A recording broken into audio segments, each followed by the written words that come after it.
رومی نے کہا ہے دولت کے دروازے بند نہیں ہوتے، انسان انہیں کھولنا بھول جاتا ہے۔ ایک وہ کام جو امیر لوگ روز کرتے ہیں اور غریب لوگ کبھی بھی نہیں کرتے، آج میں آپ کو بتاؤں گا۔ دولت کیوں نہیں آتی؟ رومی نے کہا ہے دولت ایک مہمان کی طرح ہے، وہ صرف اس گھر میں جاتی ہے جہاں اس کا استقبال ہو۔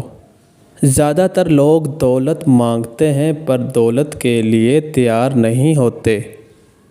رومی فرماتے ہیں برتن صاف کیے بغیر پانی ڈالو تو پانی بھی گندا ہو جاتا ہے، ویسے ہی دل صاف کیے بغیر دولت بھی نقصان دیتی ہے۔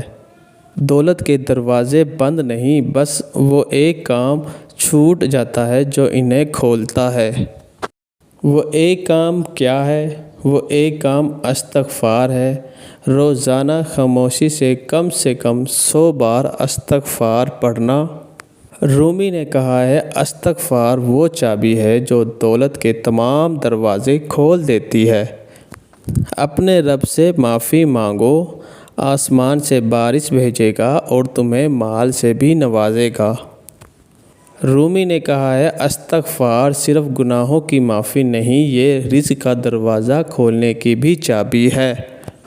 استغفار کیسے رزق لاتا ہے؟ رومی فرماتے ہیں استغفار کرنے والے کا دل صاف ہوتا ہے۔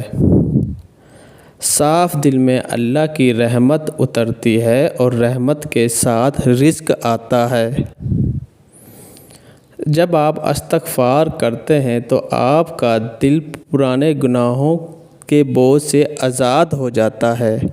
آپ کی سوچ صاف ہوتی ہے اور صاف سوچ نئے راستے دکھاتی ہے۔ اللہ آپ کی طرف متوجہ ہوتا ہے اور اللہ کی توجہ سب سے بڑی دولت ہے۔ جو بندہ روز استغفار کرے اللہ اس کی ہر پریشانی کا راستہ نکالتا ہے اور ایسی جگہ سے رزق دیتا ہے جہاں سے اس نے کبھی سوچا بھی نہیں ہوتا۔ استغفار شروع کرو، آج دولت کے دروازے کھلنا شروع ہو جائیں گے کل سے انشاءاللہ۔ اگر یقین ہے تو کمنٹ میں انشاءاللہ لکھیں اور آگے ویڈیو ضرور شیئر کریں۔